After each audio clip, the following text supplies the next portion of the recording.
నమస్తే, welcome to Lia news.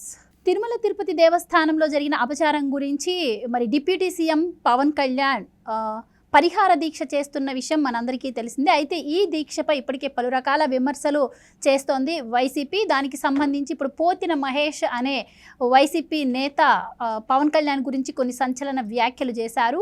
Pawan Kalyan చేస్తోంది పరిహార దీక్ష కాదు, రాజకీయ దీక్ష అని. మరి ఎప్పుడు గుడికి వెళ్ళని పవన్ కళ్యాణ్ ఇప్పుడు మత విద్వేషాలను రెచ్చగొట్టడానికి ఎలాంటి ప్రయత్నాలు చేస్తున్నారు అంటూ ఆయన కొన్ని కమెంట్స్ అయితే చేయడం జరిగింది. మరి ఇప్పటికే దీనిపై పలు రకాలుగా పలు మంది స్పందించిన నేపథ్యంలో అందరికీ కూడా కౌంటర్ ఇచ్చారు పవన్ కళ్యాణ్. మరి ఇలా పోతిన మహేష్కి ఎలాంటి కౌంటర్ మరి పవన్ కళ్యాణ్ గారు ఇచ్చే అవకాశం ఉంది? ఓవరాల్గా పోతిన మహేష్ ఏం మాట్లాడాడు, ఇలాంటి వివరాలన్నీ తెలుసుకుందాం. మనతో పాటు ఉన్నారు senior political journalist doctor Durga Vedlamani గారు. నమస్కారం మేడం. నమస్తే అండి. సో పవన్ కళ్యాణ్ గారు పరిహార దీక్ష చేస్తూ ఉన్నారు. అది అపవిత్రం అయిపోయింది టెంపుల్. ఎవరో ఒకళ్ళు ఏదో రకంగా ముందుకొచ్చి చెయ్యాలి. అలాగే టెంపుల్స్లో ఎలాగూ ప్రోక్షణ చేపడుతున్నారు, మనకి తోచింది మనం కూడా మన పరిహారంగా చేయాలి అని చెప్పి ఒక మంచి ఉద్దేశంతో, ఒక మంచి సంకల్పంతో పవన్ కళ్యాణ్ గారు దీక్ష చేస్తుంటే దీనిపై ఇటు ప్రకాష్ రాజ్ గారు స్పందించారు. కార్తీ అంటే అన్ఎక్స్పెక్టెడ్గా ఆయన మాట్లాడారు అనుకోండి, దానికి ఆయన సారీ చెప్పడం కూడా జరిగింది.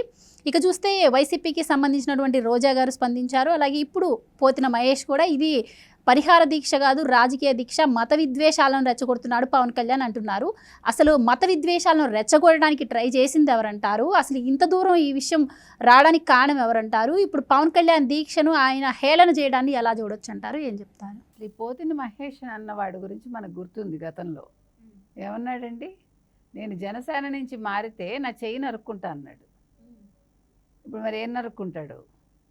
ఇప్పుడు ముందు ఈ పనికిమాల మాటలు మాట్లాడినందుకు నాలుగు నరుక్కుంటాడా? వైసీపీలోకి వెళ్ళాడు ఎలక్షన్స్ ముందు. ఎలక్షన్స్లో వైసీపీ ఘోర పరాజయం పొందింది, అందరికీ తెలుసు. పవన్ కళ్యాణ్ హిందూ ధర్మం గురించి మాట్లాడటం లేదు, సనాతన ధర్మం గురించి మాట్లాడుతున్నాడు. ఆయన లడ్డూ విషయంలో జరిగిన అపచారానికి మీరు చెప్పినట్టుగా ఏదో ఒకటి తన వంతుగా చెయ్యాలని ఆయన ఒక దీక్ష చేపట్టారు, ప్రాయశ్చిత్త దీక్ష అని. తప్పే ఉంది అందులో? ఇప్పుడు ఆయన మిమ్మల్ని చేయమని అడగలేదు కదా.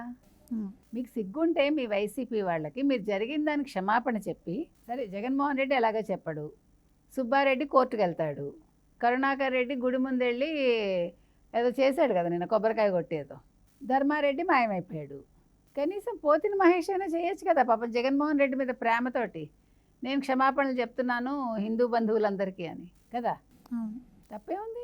మీరు ఎగతాళి చేసే కంట ఇప్పుడు మీరు మాట్లాడుతున్నారు, యాక్చువల్గా రెచ్చగొడుతున్నది హిందువుల్ని, మీరు అది మర్చిపోతున్నారు. మీరు ఇలాంటి వ్యాఖ్యలు చేయటం వల్ల హిందువుల్లో ఇంకా ఐకమత్యం ఎక్కువవుతుంది, జరిగిన అంశం మీద వాళ్ళకి ఇంకా కోపం ఎక్కువవుతుంది మీరు మాట్లాడుతున్న మాటలకి. అంతే కదండి. ఇప్పుడు ఎవరు అసలు మత కల్లోలాలు రెచ్చగొడుతున్నారు ఇక్కడ? అసలు మతం ఎందుకు వచ్చింది ఇక్కడ? మీరు ఒక క్రిస్టియన్ టెంపుల్లో లేదా ఒక క్రిస్టియన్ చర్చిలో ఇలా జరిగితే మీరందరూ ఏం చేస్తారు? జగన్మోహన్ రెడ్డి ఏమంటాడు, ఎలా రియాక్ట్ అవుతాడు? ఒక దర్గాలో జరిగితే ఒక ముస్లిం సోదరుడు ఏం చేస్తాడు, ఊరుకుంటాడా? అప్పుడు మీరందరూ ఏం మాట్లాడతారు? ఒకవేళ అప్పుడు అల్లకల్లోలాలు రేగితే అప్పుడు మీరు ఎవరిని అంటారు? ఇదే జగన్మోహన్ రెడ్డి వల్ల ఒక దర్గాకి అపవిత్రం అయి ఉంటే, ఒక దర్గా, అప్పుడు మీరందరూ ఏం చేసి ఉండేవాళ్ళు? బొక్కబోర్లా పడుకుని అందరూ క్షమాపణలు చెప్పుండేవాళ్ళ భయపడి? తేడా వస్తే మిమ్మల్ని కూడా అంటించేస్తారు కదా. అది అది చెప్తున్నది, అది ఎవరి మతం వాళ్ళది. మత విశ్వాసం ఉన్నప్పుడు వాళ్ళు ఎంత ఎక్స్ట్రీమ్కైనా వెళ్తారు, కానీ హిందువులు వెళ్ళరు, హిందువులు సహిస్తారు. హిందూ ధర్మం చెప్పేది ఏంటంటే సహనం, సహనాభౌతు సహనౌ భునక్తు మనకి చెప్పింది, సనాతన ధర్మం చెప్పింది అది. ఓర్పుగా ఉండు, సహనంతో ఉండు, పక్కవాడేమన్నా నువ్వు పట్టించుకోకు, నీ ధర్మాన్ని నువ్వు నిర్వర్తించని ఒక హిందూ ధర్మం బోధిస్తుంది, ఒక సనాతన ధర్మం బోధిస్తుంది.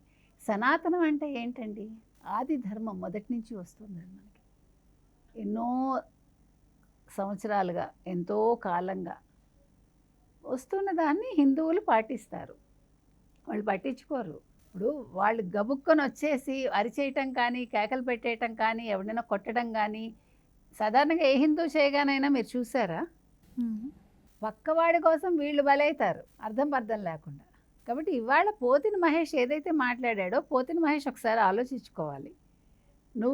మీరు అనవసరంగా మత విద్వేషాలు రేకెత్తిస్తున్నారు. మీరు కావచ్చు, ప్రకాష్ రాజ్ కావచ్చు, ప్రకాష్ రాజ్ ఏదో నేను యూఎస్లో ఉన్నాను వచ్చాక మాట్లాడతానన్నావు. మరి యూఎస్లో ఉన్నవాడు అసలు ముందు నువ్వు ఎందుకు స్పందించావు? వచ్చాక స్పందించాల్సింది విషయం తెలుసుకుని. చాలా తెలివిగా మాట్లాడుతున్నాను అనుకుంటున్నావేమో. మీకు నమ్మకం లేకపోతే ఓకే, నమ్మకం లేనప్పుడు వేరే దాంట్లో తల దూర్చకండి. మీరు అరకొర జ్ఞానంతో ఎవడూ మాట్లాడొద్దు. మీరు రామాయణ భారతాలు చదివారా? మీరు సనాతన ధర్మం తెలుసుకున్నారా? హిందూ ధర్మం ఏం బోధిస్తోంది అది తెలుసుకోండి. తెలుసుకున్నాక వాగండి. నోరుంది కదా అని వాగద్దు. ఈవెన్ కార్తీ అయినా తొందరపడ్డం ఎందుకు? స్లిప్ ఆఫ్ ద టంగ్ ఎందుకు వచ్చింది? గతంలో వాళ్ళ వదిన గారు జ్యోతిక మీకు తెలుసో లేదో, దేవాలయాలు కాదు కట్టాల్సింది బళ్ళు కట్టండి అని అడిగింది. నువ్వు డబ్బులు ఇస్తున్నావా? దేవాలయాలు బడులు నిర్వహిస్తాయి, నీకు తెలియదేమో.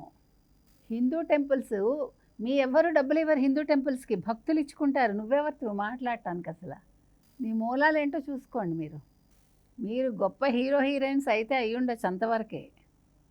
అక్కర్లేని విషయాల్లో ఎవడు తల దూర్చొద్దు. హిందూ ధర్మం గురించి కానీ, హిందూ మతం గురించి కానీ, హిందూ నమ్మకాల గురించి కానీ, హిందూ దేవాలయాల గురించి కానీ, హిందూ ప్రసాదాల గురించి కానీ వీళ్ళెవ్వరికీ మాట్లాడే హక్కు లేదండి. ఎందుకంటే వీళ్ళెవరో ఒక రూపాయి ఇవ్వరు, అవసరం కూడా లేదు. నీకు డబ్బులు ఎక్కువ ఉంటే ఇచ్చుకో, నువ్వు బళ్ళు కట్టి. మీరేం చెప్తారు అంటే ఇప్పుడు మత విద్వేషాలను అసలు నిజంగా రెచ్చగొడుతున్నది ఎవరు?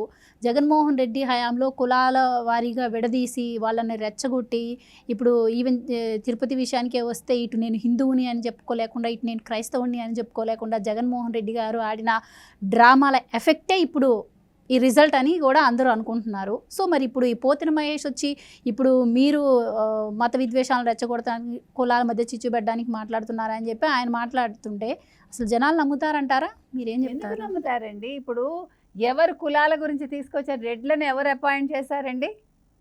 హైయెస్ట్ నెంబర్ ఆఫ్ రెడ్లు ఎవరి హయాంలో అపాయింట్ అయ్యారు? ప్రతి ఒక్క శాఖలో. చంద్రబాబు నాయుడు అన్నారు మీ కులం వాళ్ళని మీరు చేర్చుకున్నారని. ఎవడు చేర్చుకున్నాడు? ఇప్పుడు అసలు సుబ్బారెడ్డి ఎవడు? సుబ్బారెడ్డిని ఎలా నువ్వు అసలు టీటీడీ చైర్మన్ చేసావు? భూమన కరుణాకర్ రెడ్డిని ఎందుకు చేసావు? ఇంకెవడు లేడా? ఏ ఐఏఎస్ ఆఫీసరు లేరా? ధర్మారెడ్డిని ఎందుకు తీసుకొచ్చావు? ధర్మారెడ్డి ఎవరు అసలు? ఎక్కడి నుంచి వచ్చాడు?